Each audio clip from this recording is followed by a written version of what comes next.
Today I started early, sorry guys.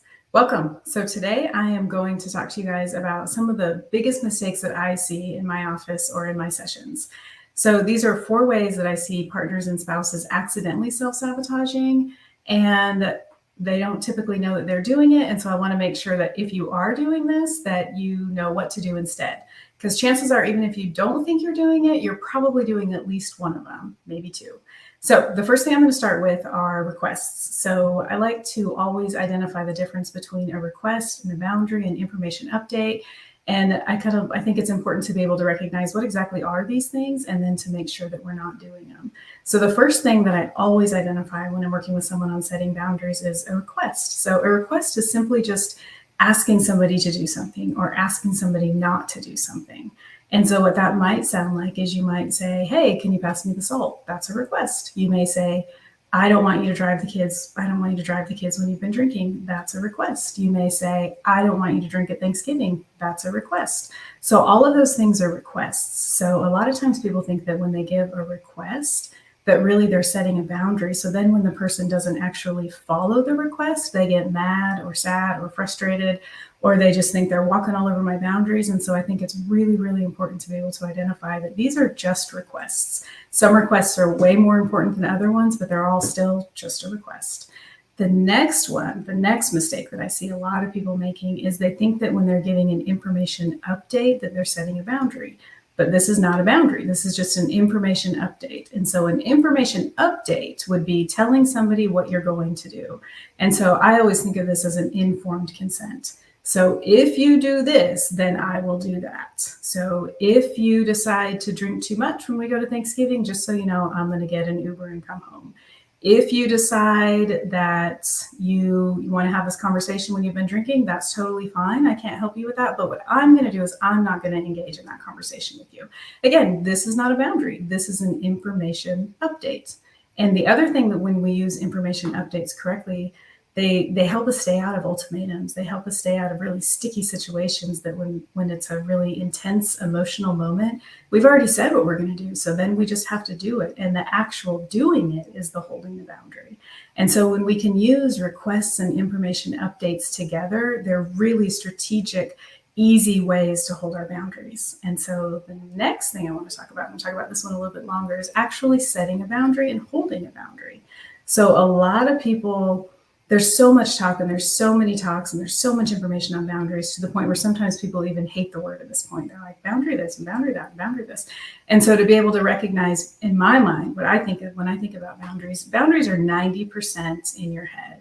Boundaries are in our relationship that we have with ourselves. That really is 90% of the work is done within ourselves. So if we can have a really strong awareness of what we believe in, what we think, what we know we need to do, what we're willing to do, what we can tolerate, what we shouldn't tolerate, all of that is a breeding ground for boundaries.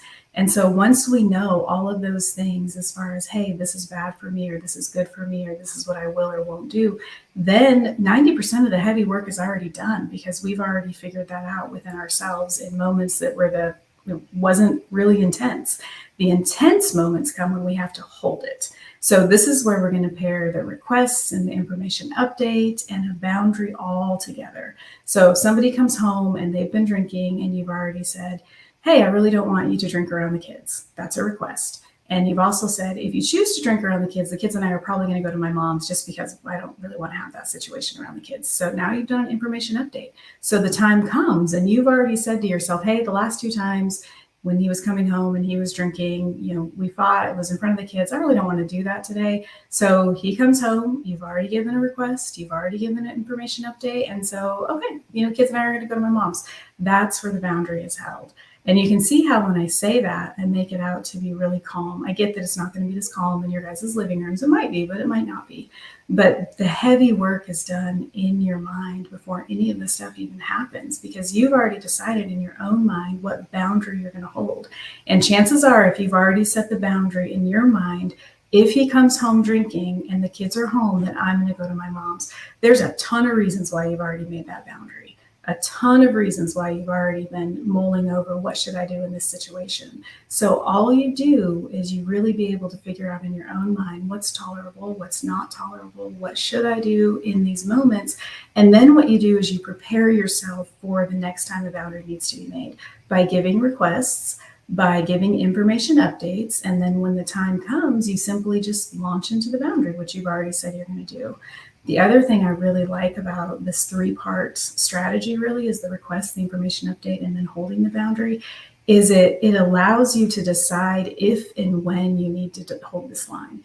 Because if you say, hey, if you decide to drink, then, and you come home and the kids are home, I may end up going to my mom's. I don't have to go to my mom's. Maybe things are great. Maybe you come home and there's absolutely no problems at all. So I decide, hey, the kids are sleeping and you're not picking a fight. I don't have to go to my mom's. But maybe you come home and you're picking a fight. So I do need to go to my mom. So when we use the request and the information update together, it allows us to be able to really know if and when we need to hold that boundary without getting into ultimatums, without getting into power struggles. So I think that it's super important to recognize, where are you giving requests? Are they appropriate requests? Are there too many requests? Because that's the other mistake that I see a lot of people make with requests, is they make too many and then they get really mad when they're not followed. So the last one, which is where I'm going to spend a little bit more time on, is I call this the flopping hand, or the flapping hand. So the flapping hand, you don't want to be the flapping hand. The whole thing of this is you don't want to be the flapping hand. And for the most part, this is the biggest mistake I see people make. So I want you to pay attention to both of my hands. Which hand are you looking at? You're looking at the flapping hand. Because what happens here is when we're in a relationship with someone that struggles with addiction, there's always this. And this is whatever it is that needs to be discussed. This is whatever it is that's the elephant in the room. This is the big topic of the week. This is the betrayal. This is something peculiar that happened. And so what happens is addicts they're magnificently skilled at deflection. And that's the flapping hand. And so as spouses, we accidentally walk into this role so quickly. And the way we do this is we lecture, we preach, we teach, we repeat ourselves, we nag, we ask questions. Instead of praising, we do a little bit of a praise, and then we give lots of suggestions on how we can repeat this. Oh, you did such a good job only having 2 beers. Maybe next time you should. And then we launch into this wonderful theory of how we can make that happen. And every time we do that, we become the flapping hand. And again, we look at this is just a form of deflection. So then what happens is when we do this, then the conversation becomes about our preaching, our lecturing, our emotional withholding, our bad mood, our yelling, our screaming, our whatever it is when we do this. And so what we do to tie all of these things in together is you figure, if I'm making requests that say, hey, please don't drive the kids drunk, that's a request. If I say, you can't drive the kids anymore, I'm not going to let you drive the kids anymore because you drove them drunk, that's an information update. And then it comes to the point where, okay, I'm going to be taking the kids everywhere. I've got other people there to pick them up from school. And so this is just an example of how we have the request, we have the information update, we have the boundary, and nowhere in there did I yell, did I scream, did I say, are you going to be willing to help me with the kids? Are you going to get up with the kids in the middle of the night? Are you going to help take them, to and from this place? Are you going to pay this bill? Because once we can really walk into acceptance of where we are in this process and where our loved one is in this process, we by default take a lot of the ammunition off the table to be the flapping hand, because we're not going to ask a lot of questions when we know the answer. If we can really have radical acceptance, and radical acceptance simply just means I accept things that are hard. I accept the situation that I'm in. I accept where the relationship is in this moment for what it is, not what I think it should be, not what I wish it was, but what it actually is. Then we stop lecturing, we stop teaching, we stop critiquing. And the quicker we can do that, the quicker we stop being the flapping hand.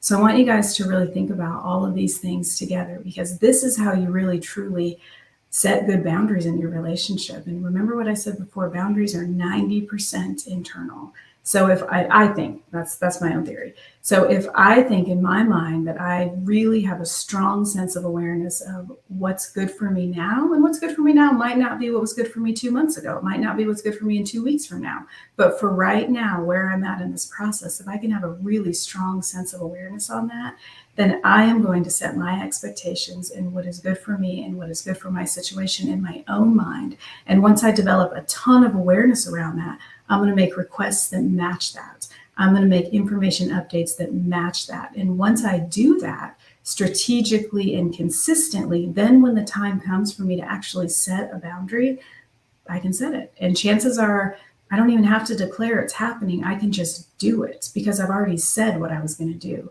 Hey, if I notice that there's money coming out of the checking account that we haven't talked about, I'm going to have to open up a separate checking account because I don't like the way it feels not to be able to pay our bills. So boom, we see another charge hit the account, and we don't say, I'm going to go open up a checking account. We go open up a checking account because, again, I've already requested, please stop spending extra money. I've already information updated. Hey, just so you know, if this happens again, this is what I'm going to do because I don't really like the way I feel. I don't like the way I'm behaving when I see these charges. It makes me really nervous not to be able to pay our bills. It happens again, so then I hold the boundary. We'll do the same thing with, hey, I really don't like the way it feels when we go to a family event and you kind of go MIA and I'm trying to figure out, how to navigate all the questions that are coming at me. So could you please not do that next time we go there? And so boom, that's a request. The information update is, and if you choose to do that, then I'm just going to figure out a way to get home by myself. So then if we find ourselves in that situation and it's happening, then we find a way home. So you can see in a lot of these ways, it's just us moving from asking what we want, saying what we're going to do, and then actually doing it. And the whole time we're doing this, we prevent being the flapping hand. So this is, I know it sounds really simple, but I promise, and it is simple if you think about it. If we can move away all the complex layers of what it's like to actually be in these really heated, intense situations, it is simple, but it's really, really hard to do. So those are the 4 ways that I teach on boundaries. And those are the 4 things that I think if you really want to set appropriate, clear boundaries in your relationship, those are the 4 tips that I always give. And those are the top 4 mistakes that I see couples making all the time in my office. So if we have any questions, I would love to answer those. All right. How do you give an information update without sounding the B word? That's a great question. So for a lot of this, what you have to do is you have to be able to kind of practice this neutral or positive tone. And so what this might mean is you have to kind of watch the upticks in your voice, especially for women. I do it all the time. I'm so bad at this. I can teach it, but I know I'm bad at it. The uptick is where you say, will you please not spend any money? And so we have that uptick. By typically every time we get an uptick in our voice, we tend to sound a little bit B. And so to be able to say, we just kind of want to be neutral. And the other thing that I like to teach on this is a great question. The other thing I like to think on this is picture in your mind that you're at a cookout and you're saying, hey, do you want a hot dog or a hamburger? You're just simply asking, do you want a hot dog or a hamburger? And so it's a very neutral tone. So literally think to yourself, hot dog or hamburger, before you give the information update. All right. Any other questions? All right. How do you give requests and information updates at the same time? Good question. You don't. So what you do is you give the request first, and then you give an information update. So they're not all one together. The request might be, could you please not overdrink when we go to dinner tonight with the people I work with? The information update would be, if you choose to do this, then I'm probably just going to ride home with Rhonda. I've already asked her about it. No one really knows it's happening, but I would really appreciate it if you didn't overdrink tonight. But if you do choose to overdrink, then I am going to ride home with Rhonda. And a lot of these skills are skills that we teach in our membership, our skills membership, our advanced skills membership. And this week, because we've hit our 100,000 subscribers mark, which is fantastic, we are offering a 30% discount on that. So a lot of these, all these skills are things that we teach in the membership. All right. We have any other questions? Let's see. How do you handle it when they get irate and accusatory after you follow through with what you said when it happened if you messed up? Good question.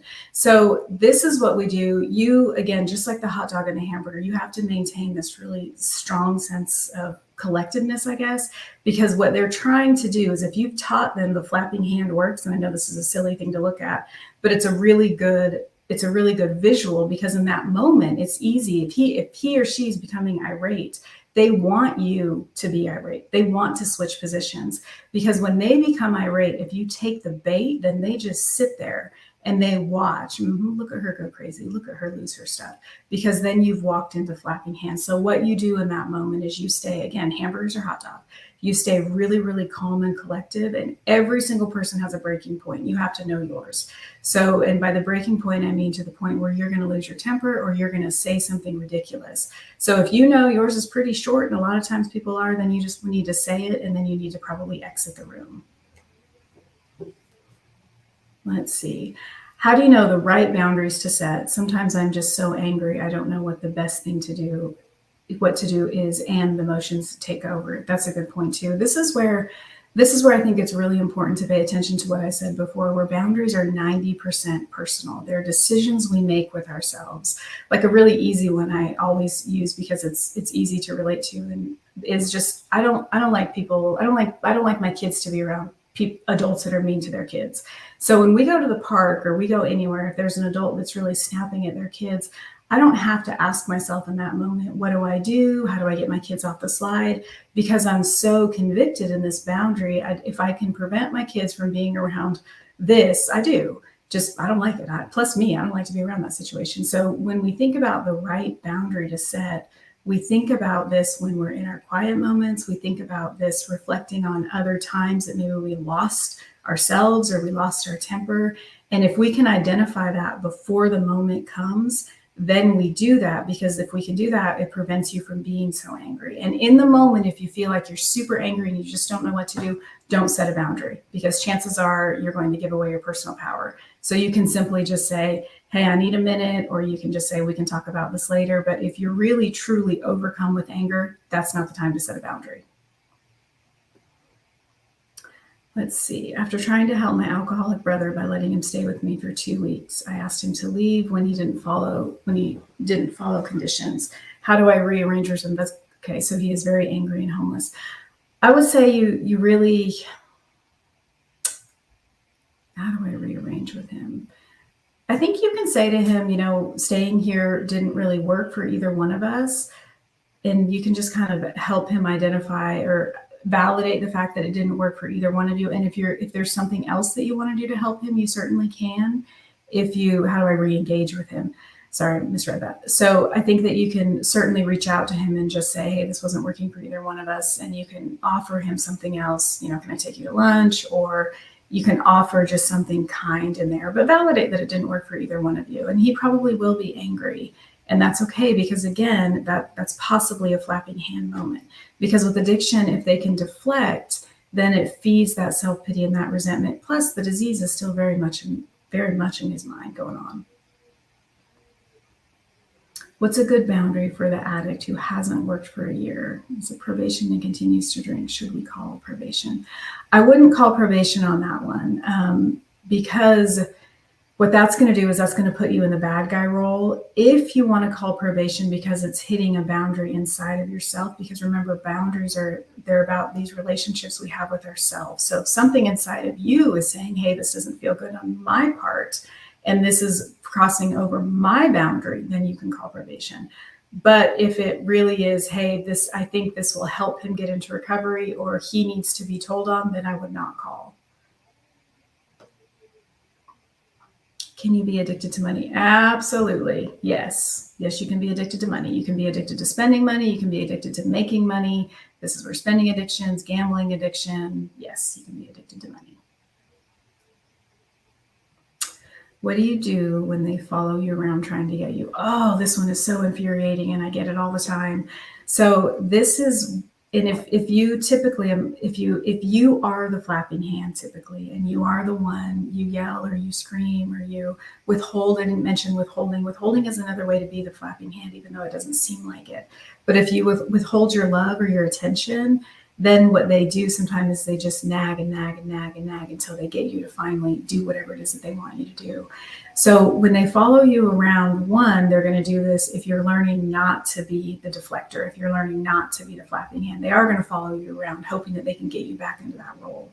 But the other option where they're going to follow you around is because they don't have enough self-control, or they're desperate, or this is what they've learned gets their way. So I would say with this one, you probably have to leave the house, or you have to leave the room, because they're not going to stop. And like I said before, we all have a breaking point where I don't care who you are. If someone's following you around the house long enough, you're going to snap. And so to be able to know your own limits, and you probably have to exit the situation, because we can't bring reason to somebody that's being unreasonable. And someone that's trying to get you to do what they want you to do by following you around the house is unreasonable. How do you know if you were calm? How do you know if you were calm and collected on calling them out on infidelity and they respond like they did nothing wrong? Do you let's see, do you think they heard you regardless? Yes, yes. And may contemplate it later. Yes, they definitely have heard you. And so your job on this is with infidelity specifically, and not just infidelity, actually with addiction too, but any kind of destructive behavior where trust is being hit, oftentimes people will deny it the first time. And so what you do is you just maintain that calmness, you maintain that collectedness, and you maintain what you know, because they are going to try to deflect. They are going to try to possibly call you crazy, possibly call you controlling, possibly call you jealous, possibly pull up anything you've done in the past that was somewhat suspicious. It might even be, well, you racked up $20,000 on the Visa bill, where you're like, that doesn't have anything to do with what we're talking about. But they're going to try to pull possibly something out from the past, because again, what it does is it deflects and it puts you into the flapping hand position. So what you do is exactly what you said. You just stay calm. You don't have to repeat yourself. You can just say, I'm really not going to have this conversation until we're ready to have a conversation with both of us, or I don't really want to have this conversation in these terms. So this is what I think has happened. And then you can just kind of let it lie until they're ready to do something else. Kim, that was awesome. Felt like rapid fire. You couldn't see me behind the scenes, but I was shaking my head and saying, like, sister, back here. I was like cheering you on. That was fantastic. Thank you. Thank you. You guys, give Kim some love in the comments and in the chat, because of all of us, she likes doing these the least. she gets a little nervous about them. We want her to come back, so y'all give her some love. That is true. And don't forget, all this week we are going live to celebrate our 100K. I'm so excited. Tomorrow and Wednesday, we have Campbell going live talking about parenting addiction issues.